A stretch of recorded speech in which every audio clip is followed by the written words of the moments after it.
नमस्कार, मैं हूं रमेश आंडा। आप देख रहे हैं ट्राई सिटी अपडेट। सबसे पहले खास खबरों पर नजर। कोरोना वैक्सीन का दूसरा चरण शुरू, 45 से 60 वर्ष तक के लोग ले सकेंगे डोज।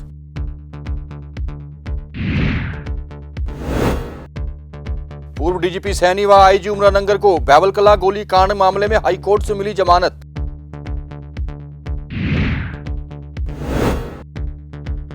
और कालका में महिला ने फाड़े गुरु ग्रंथ साहब के पन्ने, ठीक नहीं महिला की दिमागी हालत, ग्रंथियों ने कहा साजिश। और अब खबरें विस्तार से। देश में कोरोना वैक्सीन का दूसरा चरण शुरू हो गया है। चंडीगढ़ में भी इस चरण की शुरुआत होगी, जहां गवर्नर ने खुद कोरोना की पहली डोज ली है। इस दूसरे चरण में 45 से 60 वर्ष आयु वर्ग के बीच के व्यक्ति खुद मौके पर जाकर अपना रजिस्ट्रेशन करवाकर कोरोना वैक्सीन का डोज ले सकते हैं। पूरे देश में 1 मार्च से आम लोगों को भी कोरोना वैक्सीन कोविशील्ड लगनी शुरू होगी, जिसमें 60 साल के सीनियर सिटीजन और 45 साल के ऊपर के लोगों को जो बीमार हैं उन्हें वैक्सीन लगाई जा रही है। इसी को लेकर अगर चंडीगढ़ की बात करें तो यहाँ भी वैक्सीन को लेकर आम लोगों में उत्साह दिखा। पहले दिन की बात करें तो यहाँ पर जहाँ लोगों की संख्या काफी देखने को मिली, तो वहीं पंजाब के राज्यपाल और चंडीगढ़ के प्रशासक बीपी सिंह बदनौर भी कोरोना वैक्सीन कोविशील्ड का टीका लगाने पहुंचे। उनके साथ हलका सिंह ने भी टीका लगवाया। आपको बता दें कि चंडीगढ़ के सरकारी अस्पतालों समेत प्राइवेट अस्पतालों में कोरोना की ये वैक्सीन लगाई जा रही है। चंडीगढ़ के GMCS 32, GMSS 16, सिविल अस्पताल 45 और भी कई ऐसे अस्पताल हैं जहां पर कोरोना वैक्सीन का टीकाकरण किया जा रहा है। सरकारी अस्पतालों में ये वैक्सीन बिल्कुल मुफ्त लगाई जा रही है। वहीं प्राइवेट अस्पतालों में 250 रुपए की इसकी फीस वसूली जा रही है।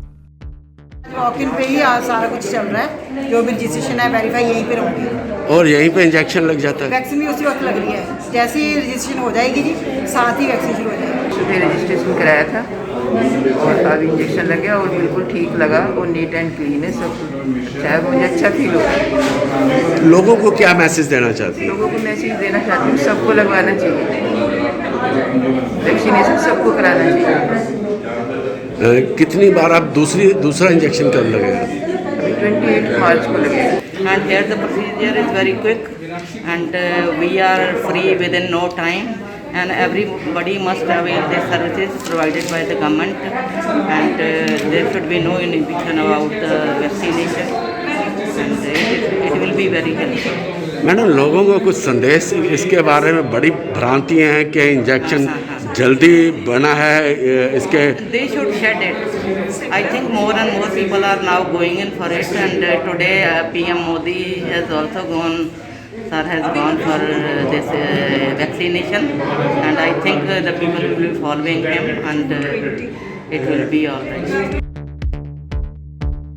बता दें कि अगर वैक्सीन लगवाने के लिए रजिस्ट्रेशन में अगर किसी तरह की दिक्कत आ रही है तो उसके लिए ऑन द स्पॉट रजिस्ट्रेशन की व्यवस्था भी की गई है। आपको बस अपना आधार कार्ड या कोई और पहचान पत्र लेकर आना होगा। लेकिन जहां पहले लोगों में भ्रांतियां पाई जा रही थी, लेकिन अब लोग वैक्सीन लगवाने के लिए खुद पहुंच रहे हैं और लोग खुशी खुशी वैक्सीन लगवाते हुए नजर भी आए। वहीं वैक्सीन लगवाकर लोग अपने आप में ही गर्व महसूस कर रहे थे। पंजाब की सिटी भी चंडीगढ़ के लिए भागवत सिंह की रिपोर्ट। पंचकुला सेक्टर 6 में स्थित सरकारी अस्पताल में भी कोविड वैक्सीन का दूसरा चरण शुरू हो गया। पंचकुला के 3 सेंटर्स में कोविड वैक्सीनेशन का काम शुरू हुआ है। इसमें सीनियर सिटीजन को प्राथमिकता दी जा रही है। पंचकूला में 3 स्वास्थ्य केंद्रों पर 60 वर्षों से ऊपर और 45 वर्ष से अधिक आयु के लोगों को कोविशील्ड के टीके लगाए जा रहे हैं। सेक्टर 6 अस्पताल सहित 3 जगहों पर सीनियर सिटीजन को कोविड-19 वैक्सीन टीकाकरण की प्रक्रिया शुरू कर दी गई है। अस्पताल में सीनियर सिटीजन के लिए अलग कोविड-19 टीकाकरण का सेंटर बनाया गया है, तो वहीं काफी संख्या में सीनियर सिटीजन टीका लगवाने पहुँच रहे हैं। तो वहीं टीका लगवा के सीनियर सिटीजन बेहद उत्साहित नजर आ रहे हैं। हाँ जी, मैं वैक्सीन लगवाया है और लगवाना चाहिए, क्योंकि हॉस्पिटल में आके सेफ्टी के लिए, सबकी सेफ्टी के लिए ये जो हो रहा है वैक्सीनेशन गवर्नमेंट की तरफ से बहुत अच्छा है और अच्छी तरह से सब लोगों को आना चाहिए। और मैंने अभी वैक्सीनेशन लगवाई है और सबको आके खुले मन से इंजेक्शन लगवाना चाहिए सरकार ने बहुत अच्छी सुविधा प्रदान की है, तो इसका हमें फ़ायदा उठाना चाहिए और दूसरों की और अपनी सबकी भलाई करनी चाहिए। बहुत ही अच्छा स्टेप है और सीनियर सिटीज़न के लिए अलग से सुविधा है, कोई भीड़ भड़क्का नहीं है, अच्छे से सारा सुचारू रूप से चल रहा है। कोई प्रॉब्लम किसी तरह की कोई दिक्कत नहीं आई। पंचकूला के civil surgeon doctor Jasjeet Kaur ने जानकारी देते हुए बताया कि 3 जगहों को सीनियर सिटीजन के लिए टीकाकरण के लिए चयनित किया गया था, जिसमें पंचकूला सेक्टर 6 अस्पताल, सेक्टर 26 डिस्पेंसरी और कालका शामिल है, जहां टीका लगाया जा रहा है। उन्होंने बताया कि आने वाले समय में सेक्टर वाइज प्लान बनाया जाएगा ताकि लोगों की ज्यादा भीड़ इकट्ठी न हो और सभी लोगों को कोविड-19 वैक्सीन का टीका लगाया जा सके। आज रात को पोर्टल खुला था और हमने 3 पब्लिक प्लेसेस पे जो हॉस्पिटल्स में ये साइट बनाया था, जनरल हॉस्पिटल सेक्टर 6 में, पॉलीक्लिनिक 26 और कालका में।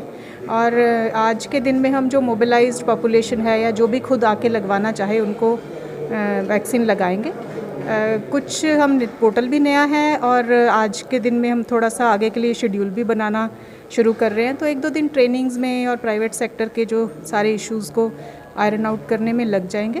तो 2-3 दिन में हमारा पूरा सिस्टम जो है बन जाएगा। फिर हम पब्लिसाइज़ करेंगे न्यूज़पेपर्स में कहाँ पे हैं साइट्स, क्या उनके टाइमिंग्स हैं और कहाँ पे इजीली जो लोग जाके लगवा सकते हैं। इसके साथ ही हम थोड़ा सा प्लान पब्लिक के लिए भी RWAs की मदद से house wise, sector wise plan बना देंगे ताकि इकट्ठा रश ना हो और एरिया वाइज लोग अपने नियरेस्ट सेंटर पे जाके वैक्सीन आराम से लगवा सकें। तो ये हमारा 60+ जितने हैं, 60 साल से ऊपर उम्र वाले लोगों को लग रहा है।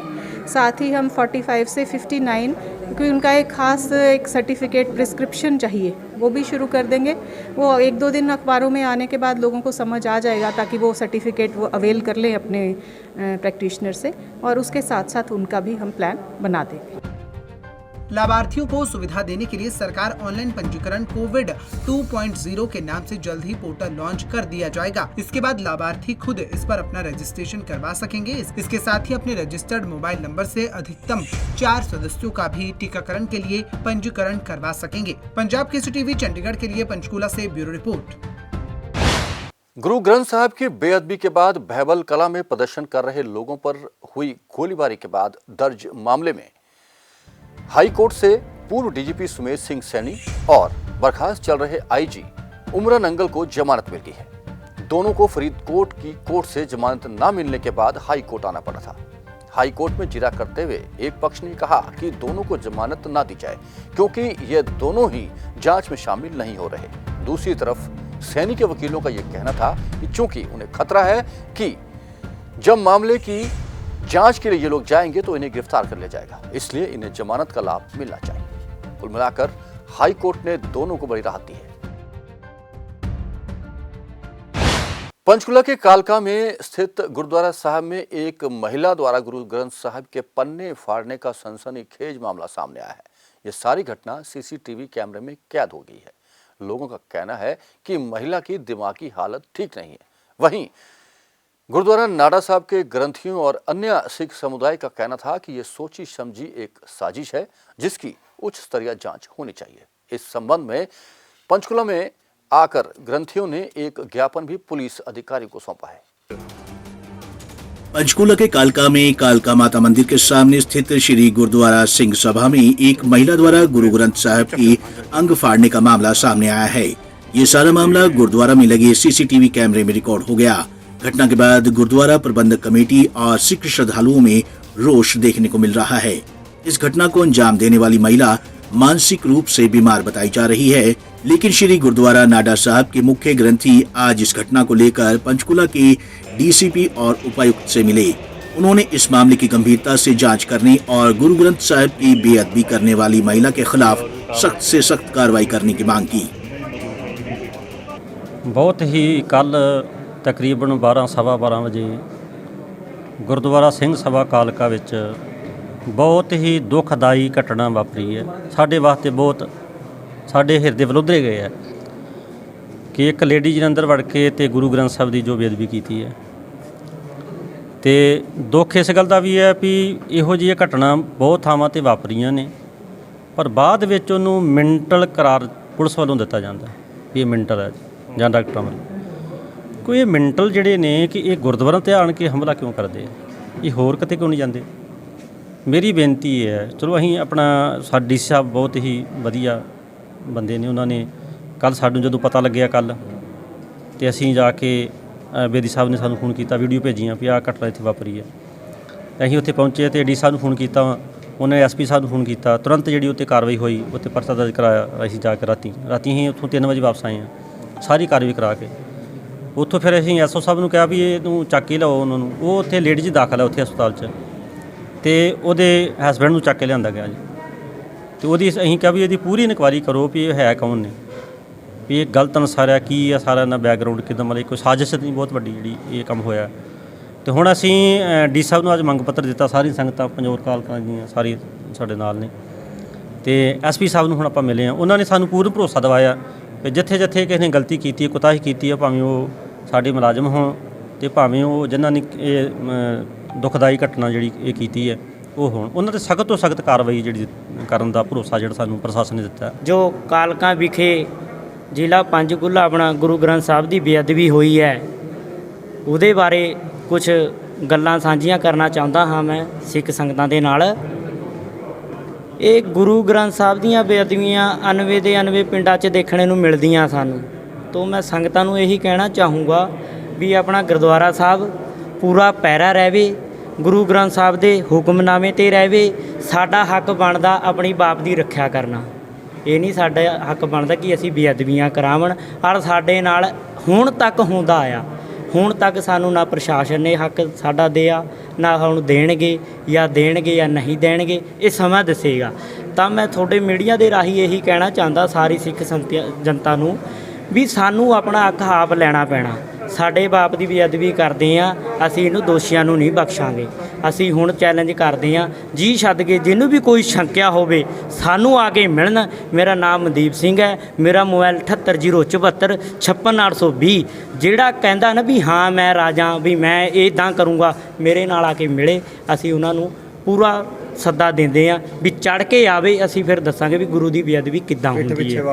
ਪਿੱਠ ਪਿੱਛੇ ਤਾਂ ਦੁਨੀਆ ਵਾਰ ਕਰਦੀ ਹੈ, ਜੇ ਮੂਹਰੇ ਤੇ ਆਵੇ ਅਸੀਂ ਫਿਰ ਮੰਨਾਂਗੇ ਵੀ ਹਾਂ ਤੂੰ ਸ਼ੇਰ ਦਾ ਪੁੱਤ ਹੈ।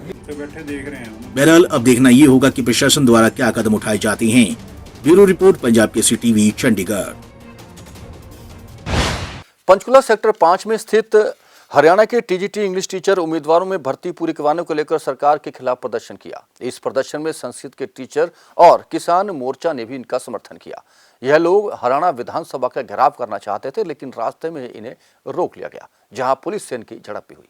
एक तरफ जहां किसान अपनी मांगों को लेकर धरने प्रदर्शन कर रहे हैं, तो दूसरी तरफ कर्मचारी भी इन दिनों अपनी मांगों को लेकर सड़कों पर उतरते हुए दिखाई दे रहे हैं। तस्वीरों में दिखाई दे रहा ये नजारा पंचकूला के सेक्टर 5 का है, जहां हरियाणा की टीजीटी इंग्लिश टीचर उम्मीदवारों ने अपनी भर्ती को लेकर पूरा करवाने के लिए प्रदर्शन किया। आपको बता दें कि 22 फरवरी 2021 को 6 साल बाद 1035 पदों वाली टीजीटी इंग्लिश की भर्ती रद्द कर दी गई थी। हरियाणा कर्मचारी चयन आयोग ने टीजीटी इंग्लिश टीचरों के लिए विज्ञापन 9/2015 जारी किया गया था और टीजीटी इंग्लिश उम्मीदवारों का इंटरव्यू भी हुआ था, लेकिन पिछले महीने हरियाणा कर्मचारी चयन आयोग द्वारा इस भर्ती को रद्द कर दिया गया। टीजीटी इंग्लिश टीचर उम्मीदवारों का कहना है कि हरियाणा कर्मचारी चयन आयोग और सरकार द्वारा इस मामले में अच्छे से पैरवी की जाए और टीजीटी इंग्लिश टीचर भर्ती रद्द करने के फैसले पर पुनर्विचार करें। सरकार की दमनकारी नीतियों का आज विरोध कर रहे हैं। सरकार ने एक एक करके हमारे शिक्षक भाइयों को जिस तरह से एक तरह से सदमा दिया है, उसके विरोध में आज हम एकत्रित हुए हैं और विधानसभा का घेराव करने जा रहे हैं। और इस घेराव को ही हम अपना अंतिम विकल्प नहीं मानते। जैसे ही इस दिन के बाद विधानसभा का सत्र शुरू होगा, हम पूरी ताकत के साथ अपने सभी शिक्षकों को जागृत करेंगे, उनको इकट्ठा करेंगे और अन्य संगठनों की भी मदद लेकर के हम अपनी मांगों पर अडिग रहेंगे। टीजीटी इंग्लिश की जो भर्ती इन्होंने विथड्रॉ करी है 6 साल बाद, उसका जो है मनमाना फैसला सरकार को वापस लेना पड़ेगा। ये हमारी जो है एक तरह से पुरजोर मांग है और हम इससे किसी भी कीमत पर पीछे नहीं हटेंगे। उसके साथ साथ हमारे जो संस्कृत वाले भाई हैं या फिर हमारे कॉलेज असिस्टेंट के हैं या अन्य जो भी साथी हैं, उनकी मांगों के लिए भी हमारा संघर्ष लगातार जारी रहेगा। तो किसान भी आपका समर्थन कर रहे हैं, किसान यूनियन भी आपका किसान, अध्यापक, मजदूर, ये सभी एक समाज का अभिन्न अंग है। इसको किसी भी दृष्टिकोण से तोड़ा नहीं जा सकता, चाहे वो सेंटर की गवर्नमेंट है, चाहे वो हमारी स्टेट गवर्नमेंट है। किसान है तो मजदूर है। सरकारी स्कूलों में किनके बच्चे पढ़ते हैं? मजदूरों के बच्चे पढ़ते हैं। हम किसके लिए काम करेंगे? हम सरकारी स्कूलों में काम करेंगे। तो जब किसान के बच्चे, मजदूर के बच्चे, जब हम अध्यापक बनेंगे तभी तो हम उनको अच्छे से शिक्षित कर पाएंगे। तो डिमांड क्या है आपकी सरकार से? डिमांड तो हमारी यही है कि एक तो टीजीटी इंग्लिश का जो नोटिफिकेशन है विदड्रॉ का, उसको तुरंत प्रभाव से वापस लिया जाए, और जो अन्य पीजीटी हैं हमारे साथी या इसके हैं जूनियर लेक्चर असिस्टेंट के हैं, इनकी भी भर्तियों को जो है विदड्रॉ कर लिया गया है जेएलए की, उसको भी जो है अपने तुरंत प्रभाव से इस फैसले को वापस ले। पीजीटी संस्कृत को तुरंत प्रभाव से ज्वाइनिंग दे, और किसानों की, मजदूरों की जो भी मांगे हैं उन पर अच्छे से विचार करके उनकी मांगों को भी हल करने का एक पुरजोर प्रयास सरकार करे। तो आप विधानसभा घेराव के लिए जा रहे हैं? हम बिल्कुल विधानसभा का घेराव करेंगे। तो एक दिवसीय है, आगे भी ये एक दिवसीय है। हमारा अनिश्चितकालीन धरना सीएम सिटी करनाल में रखा हुआ है। हम वहाँ पर लगातार दिन रात का हमारा धरना है। हमारे साथी वहाँ रात को भी सोते हैं और दिन में धरना चलता है, जिसमें 5 से 7, 10 तक व्यक्ति हो जाते हैं। आगे की जो रणनीति है वो सभी संगठनों को लेकर, हमारे सभी शिक्षक संगठनों को लेकर के जल्द ही मीडिया के माध्यम से आपको बता दी जाएगी। आपको बता दें कि ये अध्यापक पंचकूला के सेक्टर 5 से विधानसभा कूच करने के लिए निकले थे, लेकिन पुलिस ने इनको बीच रास्ते में ही रोक लिया, जिसके चलते प्रदर्शनकारियों को अपना ज्ञापन पंचकूला के जिला प्रशासन को ही देकर वापिस लौटना पड़ा। पंजाब केसरी टीवी चंडीगढ़ के लिए पंचकूला से ब्यूरो रिपोर्ट। पंचकुला के सेक्टर 20 में एक नाबालिग बच्चे के साथ एक व्यक्ति ने दुष्कर्म करने का प्रयास किया, जिसके बाद मामला पुलिस तक पहुंच गया है और पुलिस उस शख्स की तलाश में जुट गई है। पंचकूला के सेक्टर 20 में इंसानियत को शर्मसार करने का मामला सामने आया है। यहाँ 4.5 साल के मासूम बच्चे के साथ दुष्कर्म करने की कोशिश का मामला सामने आया है। पुलिस ने मामला दर्ज कर आरोपी की तलाश में जुट गई है। मामला सेक्टर 20 थाना क्षेत्र का है। यहाँ 4.5 साल के बच्चे के साथ एक अज्ञात शख्स ने कुकर्म की कोशिश की। मामले का खुलासा उस समय हुआ जब बच्चे की मां ने बच्चे को सही ढंग से चलते नहीं पाया। इसके बाद महिला ने इसकी जानकारी अपने पति को दी, जिसके बाद बच्चे को सेक्टर 6 स्थित सामान्य अस्पताल में उपचार के लिए ले जाया गया। डॉक्टरों ने सेक्टर 20 थाना पुलिस को सूचना दी। सूचना पाते ही सेक्टर 20 थाना एसएचओ, एसीपी और महिला थाना पुलिस के कर्मचारी अस्पताल पहुंचे। शिकायत को मिली है कि BX मेरे बच्चे के साथ गलत काम होना बयान हुआ है जी। जिसने गलत काम किया उसके खिलाफ सख्त से सख्त कानूनी कार्रवाई की जाए। कितने साल का बच्चा है? 4.5 साल का बच्चा। हाँ जी। तो कहाँ ये घटना हुई सारी, कोई सूचना मिली अभी? नहीं, ये बताया भी सिर्फ गलत काम हुआ है। हाँ, उसकी हमें अभी तलाश कर रहे हैं। अभी शिकायत प्राप्त हुई है। तो कोई रिलेटिव भी है या पहचान वाला? नहीं, अभी कुछ नहीं भाई, इस बारे में कुछ नहीं बताया। तो पुलिस आज मामले में क्या कार्रवाई कर रही है? अभी FIR दर्ज कर रहे हैं। तो आरोपी को गिरफ्तार किया जाएगा? हाँ, जल्द गिरफ्तार किया जाएगा। फिलहाल पुलिस ने बच्चे का मेडिकल करवाकर आरोपी की तलाश शुरू कर दी है और दावा कर रही है कि जल्द ही आरोपी को गिरफ्तार कर लिया जाएगा। पंजाब केसरी टीवी चंडीगढ़ के लिए ब्यूरो रिपोर्ट। पंजाबी साहित्यकार और लेखक कमलजीत सिंह बनवैत की पुस्तक एक बंदा होंदा सीखा आज चंडीगढ़ प्रेस क्लब में विमोचन हो गया। इस मौके पर पंजाब के शिक्षा मंत्री विजय इंदर सिंगला मुख्य अतिथि के रूप में शामिल हुए। बनवैत की इस पुस्तक में 27 संग्रह हैं, जो उनके संस्मरण भी हैं। अंतिम संग्रह का शीर्षक है एक बंदा होंदा सी, जिसमें लेखक ने भगवान द्वारा भेजे इंसान के बदल जाने और समाज की दलदल में खो जाने की बात कही है। कार्यक्रम की अध्यक्षता पंजाबी वर्ड सभा के पूर्व अध्यक्ष दीपक मनमोहन सिंह ने की, जबकि जाने माने लेखक व समीक्षक मनमोहन सिंह दाऊ, डॉक्टर प्यारेलाल गर्ग, पंजाबी लेखक सभा के अध्यक्ष बलकार सिंह सिद्धू सहित कई प्रसिद्ध लेखक और फिल्मी कलाकार भी इस मौके पर मौजूद रहे। सेक्टर 10 में स्थित स्केटिंग रिंक में आयोजित स्केटिंग कंपटीशन में केबी क्लब ने ओवरऑल ट्रॉफी जीत ली है। केबी क्लब के स्केटर्स ने शानदार प्रदर्शन किया। और अब कोरोना अपडेट। आपकी लापरवाही के कारण ट्राई सिटी में कोरोना के पेशेंट फिर से बढ़ने शुरू हो गए। ना तो आप मास्क पहन रहे हैं, ना आप सोशल डिस्टेंसिंग का पालन कर रहे हैं। यही वजह है कि ट्राई सिटी में लगातार कोरोना के पेशेंट बढ़ते जा रहे हैं। सोमवार को भी ट्राई सिटी में कोरोना के कुल 130 से भी अधिक पेशेंट सामने हैं, जिसमें चंडीगढ़ में 69 पेशेंट सामने आए हैं और एक व्यक्ति कोरोना की जंग हार गया है। अब चंडीगढ़ में कोरोना से जंग हारने वालों की संख्या 353 तक पहुंच गई है। वहीं पंचकुला में आज 10 नए मामले आए और मोहाली में 60 नए मामले आए। लेकिन सुखद यह रहा कि मोहाली और पंचकुला में किसी की मौत की सूचना नहीं है। कोरोना से अब तक 385 लोग मोहाली में भी जंग हार चुके हैं। आपसे वही निवेदन कि सोशल डिस्टेंसिंग बनाकर रखें और मास्क पहनकर रखें, क्योंकि अभी भी कोरोना से बचाव ही बचाव है। और मौसम की जानकारी, ट्राई सिटी में आज का अधिकतम तापमान 26.7 डिग्री सेल्सियस रिकॉर्ड किया गया। पिछले 2 दिनों में हुई बूंदाबांदी के बाद करीब 5 डिग्री सेल्सियस तापमान कम हुआ है। वहीं रात का तापमान भी 2 डिग्री सेल्सियस तक गिरकर अधिकतम 11.1 डिग्री सेल्सियस तक रह गया है। मौसम में नमी की मात्रा बूंदाबांदी के बाद फिर से बढ़ गई है, जो कि 34% रिकॉर्ड की गई। आने वाले 24 घंटों में मौसम विभाग का अनुमान है कि रुक रुक कर बूंदाबांदी हो सकती है, जिसके बाद दिन का और रात का तापमान कुछ कम होगा। ट्राई सिटी अपडेट में अब तक के लिए इतना ही। कुछ और खबरें और जानकारी लेकर फिर हाजिर होंगे। तब तक के लिए रमेश शांडा को पूरी ट्राई सिटी टीम के साथ दीजिए इजाजत। नमस्कार।